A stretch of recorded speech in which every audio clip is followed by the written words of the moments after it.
പുറത്തൂർ പടിഞ്ഞാറേക്കരയിൽ ലഹരി ഉപയോഗം ചോദ്യം ചെയ്തതിന് സഹോദരന്മാർക്ക് നേരെ ആയുധം ഉപയോഗിച്ച ആക്രമണം.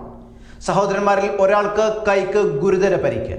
പുറത്തൂർ പടിഞ്ഞാറേക്കരയിൽ ഗോമുഖം കടവ് റോഡിൽ ചുള്ളിമാട് ഇന്ന് ഉച്ചയോടെയാണ് സംഭവം ഉണ്ടായത്. ആക്രമണത്തിന് ഇരയായ സഹോദരന്മാരുടെ തറവാട് സ്ഥലത്ത് നിരന്തരമായി മദ്യപാനമടക്കം ലഹരി ഉപയോഗം നടക്കുന്നുണ്ട് എന്നും ഇത് പലതവണ പോലീസിനെ അറിയിച്ചെങ്കിലും പരിഹാരമായിരുന്നില്ല. ഇത് കാരണം ഈ കുടുംബവും പ്രദേശവാസികളും ഏറെ ദുരിതം അനുഭവിക്കുകയുമായിരുന്നു. ഇന്ന് രാവിലെ മുതൽ 4ഓളം പേർ ചേർന്ന് ഇവിടെ ലഹരി ഉപയോഗിക്കുന്നതായി ശ്രദ്ധയിൽപ്പെട്ട സഹോദരങ്ങളായ ചിറക്കുന്നത്ത് മോഹനനും അനിയൻ രാമദാസും ഇത് ചോദ്യം ചെയ്യുകയായിരുന്നു. ഇതിൽ വിരളിപൂണ്ടാണ് ഇവർ 4 പേർ ചേർന്ന് ഇരുമ്പുവടി പോലുള്ള ആയുധം ഉപയോഗിച്ച് മോഹനനെയും രാമദാസിനെയും ആക്രമിച്ചത്.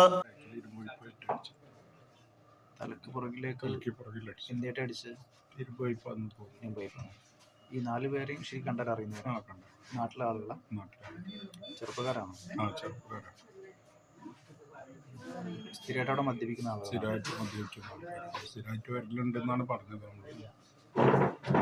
മദ്യപിക്കുന്ന ചോദ്യം ചെയ്തപ്പോഴാണ് ഈ വിഷയം ഉണ്ടായത്.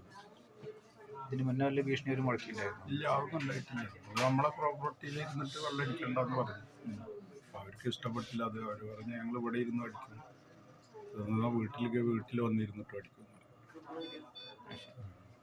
നിങ്ങൾ ഒറ്റക്കാണോ ഉണ്ടായിരുന്നത്? ഞാനും അനിയനും, എൻ്റെ അനിയൻ രാമദാസാണ്. ചോദ്യം ചെയ്താൽ നിങ്ങളുടെ വീട്ടിൽ കയറി ഞങ്ങൾ മദ്യപാനം നടത്തുമെന്ന് ഇവർ പറഞ്ഞെന്നും മോഹനൻ ന്യൂസ് 99 പറഞ്ഞു.